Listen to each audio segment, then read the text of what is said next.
He has that foot forward. What can I do? I can reach for it. He steps back. As soon as he steps back, whoop. BJJ for breakfast.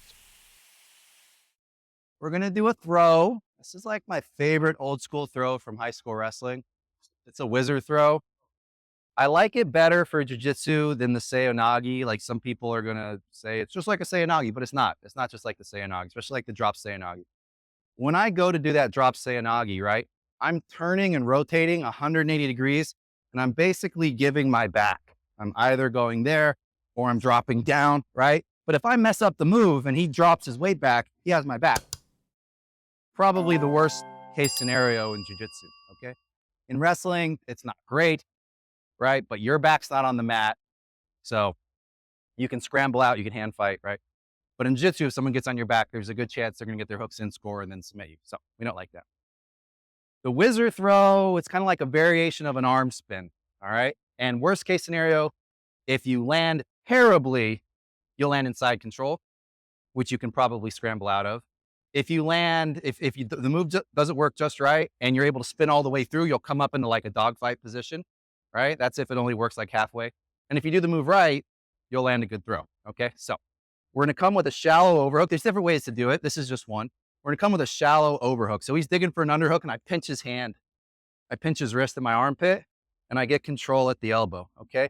Oftentimes you'll hit this off of the over-under, right? So I have over, he has under, or sorry, I have over, I have under here, or off the collar tie. I'll usually run it off the collar tie, okay? This works well when I have a collar tie, he starts digging for an underhook. Maybe I get the underhook and I get the collar tie, okay, and we get to here. You wanna have your head on the same side as the overhook. Now, as with all throws, they always work better if he's pushing into me, right?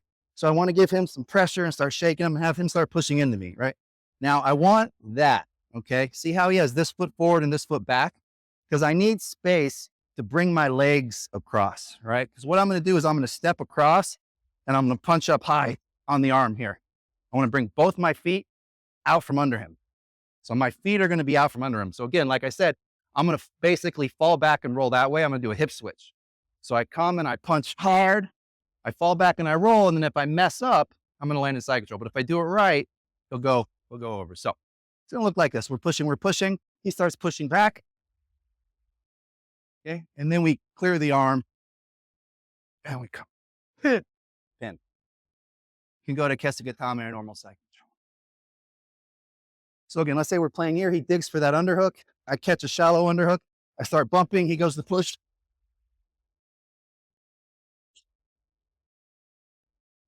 Do this throw all the time in MMA.